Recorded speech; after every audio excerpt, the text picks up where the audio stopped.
finished having a great conversation with Steven here. Yes, Steven, yes. he is a native to Kansas City. Beerman, but they call Beerman. He is actually here in Oklahoma. He mentioned to me earlier how he came in with a limo. Yeah, with a limo, 27 feet of winning, baby. That's what I'm talking about. 4 bones on 100 spokes, large and in charge, big cars and movie stars. Came in style. In style. And sex appeal.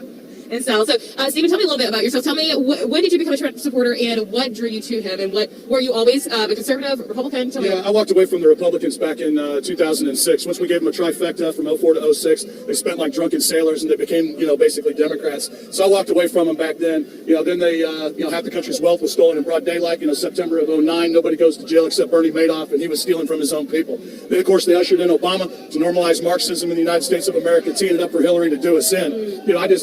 You think it'd be common sense you wouldn't vote for a guy named Obama for president of the United States, particularly since that wasn't even his real name, but.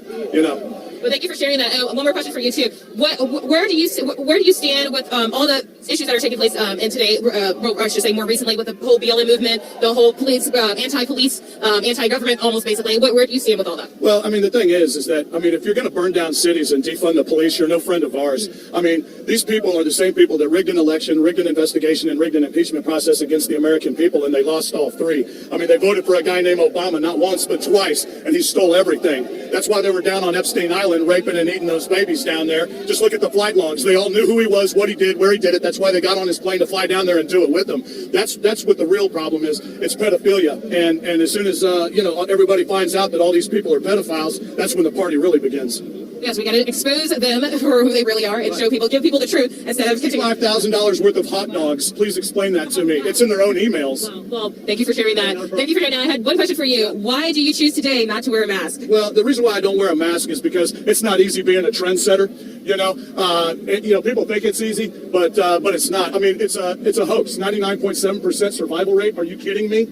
You've got Bill Gates running around like a psychopath trying to cram his vaccine down my throat, and I'm doing just fine without it, Bill. Didn't you go down to Epstein Island yourself?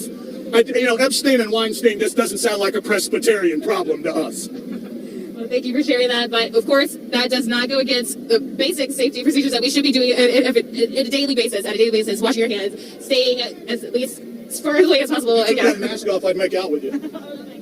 Well, anyway, Steven, it was so great talking with you. Thank you so much for your time. And do you have anything else you want to say maybe to other Trump supporters or watching who can't be out here? Absolutely. Stars and bars, red, white, and blue, home team, man. It's Trump 2020. They're throwing an octogenarian at us, struggling with dementia, trying to hide liquor on his breath, dealing with a son who just got a stripper pregnant down in Arkansas, cheating on his dead brother's wife.